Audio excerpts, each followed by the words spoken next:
Libya's greatest theft wasn't oil, but gold.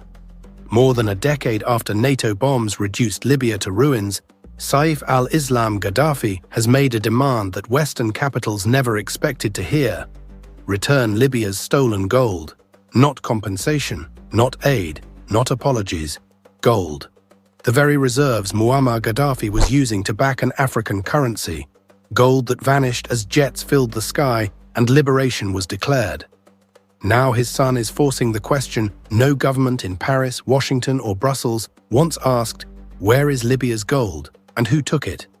Because if that gold is returned, it wouldn't just rewrite Libya's history, it could expose the real motive behind the 2011 war and unravel one of the West's most guarded secrets. Tonight we uncover the gold trail they hoped the world would forget.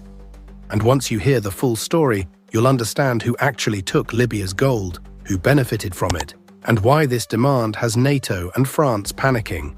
Let's find out. Chapter 1: The gold that made Libya dangerous.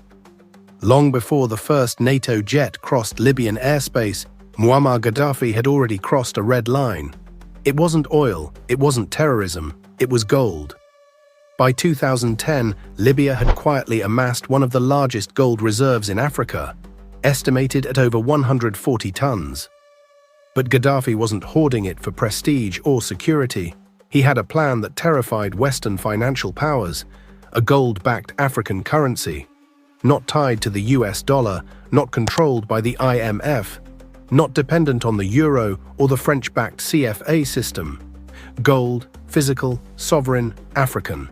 With that reserve, Gaddafi was lobbying African leaders to abandon Western-controlled currencies and trade oil, gas, and minerals using a gold dinar. Oil-producing states would be paid in gold. African labor and resources would finally set their own price. To Paris, Washington, and Brussels, this wasn't economic reform. It was financial rebellion. France stood to lose control over the CFA franc system that still tied 14 African nations to French reserves. The dollar's dominance in global energy trade faced a direct challenge. The IMF and World Bank saw a precedent that could spread far beyond Libya. And then something strange happened. Just months after discussions around the gold dinar intensified, Libya was declared a humanitarian emergency. Suddenly, the same country praised for high living standards became a threat to its own people. Suddenly, regime change gained moral urgency. Suddenly, NATO moved fast, very fast, and while the world watched the bombs, something else disappeared. Libya's gold, not destroyed, not accounted for, not recovered, just gone. And today, Saif al-Islam Gaddafi is reopening that file, forcing the world to answer a question it successfully buried in 2011. If the war was about saving civilians, why did Libya's gold vanish the moment the regime fell? And more importantly, who had the power, access, and motive to take it? Before we dive deeper, like this video, subscribe and personalize the bell icon so you don't miss what this channel is about to uncover. Chapter 2: The Night the Gold Disappeared. Officially, Libya's gold never disappeared.